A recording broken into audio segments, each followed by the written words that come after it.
Dear evil engineer, I am a reclusive billionaire seeking peace in retirement after a long and tyrannical career.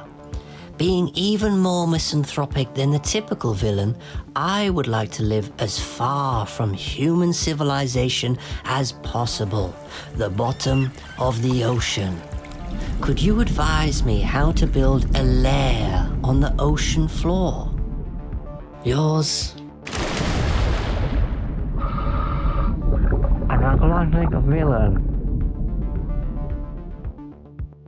Dear villain, the bottom of the ocean is a prime piece of real estate for a villain who values solitude and aesthetic considerations. There is nothing quite like a goblin shark or a giant isopod floating past your toilet window to reassure you that you have, at last, found hell on earth. I'm pleased to say that an underwater lair is possible from an engineering perspective, and as a billionaire, you may even have the means to make it a reality. We have come quite some way from the age of the diving bell. Daring-do French oceanographer Jacques-Yves Cousteau led the first Conshelf project in 1962, which supported a crew for a week in a habitat 10 meters below the ocean surface.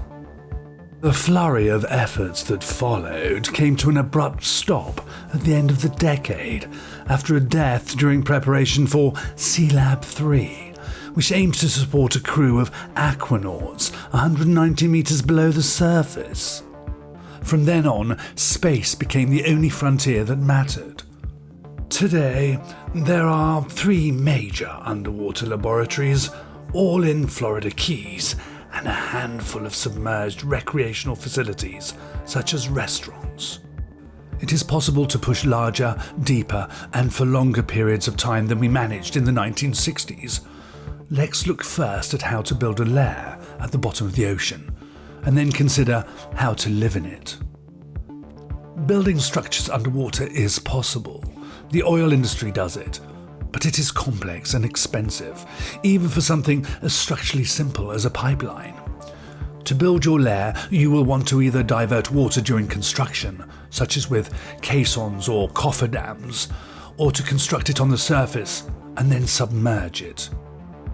The latter is probably more practical for a lair. A small habitat could be constructed on the ground and then submerged whole, while a larger one could be composed of pre-assembled modules designed to be put together underwater. What should your underwater habit look like? Perhaps your main consideration is pressure. Every 10 meters of depth adds another atmosphere of pressure, mounting a vast load on your habitat. The ideal shape then is a sphere, which takes an even distribution of stress over its surface, meaning there are no especially weak points. A practical and attractive design could use joined-up spherical rooms for various purposes, made from steel and concrete, strong and corrosion-resistant. This has much in common with the proposed sub-biosphere 2 design by futurist Philip Pauly. He and his collaborators concluded from simulations that an underwater habitat comprising spherical modules constructed on the surface, then submerged with ballast tanks, would be quite cheap and safe relative to other designs. Next, let's think about how to sustain life underwater. Perhaps the first concern is generating power. Though it is fun to consider tapping into a nearby oil pipeline, burning fossil fuels would squander precious air. You could incorporate a miniature nuclear reactor into your lair, like a military submarine, or otherwise harness tidal or geothermal power. Once you have secured power, you can start to think about the other resources essential for sustaining life: oxygen, water, and food.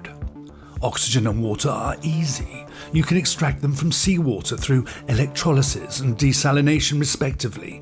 Food is a little harder.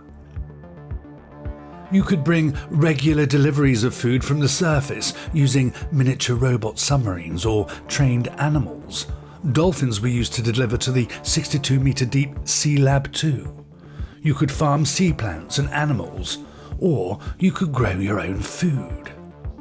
Space and deep-sea exploration are frequently compared, sometimes unfairly. However, it is true that the engineering challenges of creating self-sustaining habitats in space and underwater have much in common. In both cases, delivering supplies is expensive, and moving crew between the surface and the habitat is an expensive ordeal. Even if it were not for the misanthropy you mention, you will want to minimize how often you must return to the surface. The crew of Tektite 1, just 30 meters below the surface, had to spend 19 hours decompressing to return to the surface. Of course, the best way to avoid this is to produce everything you need on site. The ISS is beginning to grow some of its own food, including lettuce and cabbage, in experiments that will teach us how to sustain larger and larger biospheres, in which plants grow, soil is fertilized, and water is recycled to support permanent crude habitats in space, such as on the surface of Mars. Look to these experiments for inspiration. There are no hard technical barriers to building the seafloor lair of your dreams. We know what materials, structures, and construction techniques work best, and we know quite a lot about what needs to be done to sustain life within. There are plenty of projects in the pipeline. For instance, Jacques-Yves Cousteau's grandson, Fabien Cousteau, is pitching Proteus, the ocean's equivalent to the ISS, which would contain a lab, greenhouse, and recreational facilities. While Japanese engineering company Shimizu Corporation has proposed a structure spiraling from surface to seafloor, capable of housing 5,000 inhabitants. Whether these will become reality is, as usual, a question of means. Perhaps if you have a spare 26 billion, its estimated cost, you could help Shimizu get its project off the ground. Yours, the evil engineer.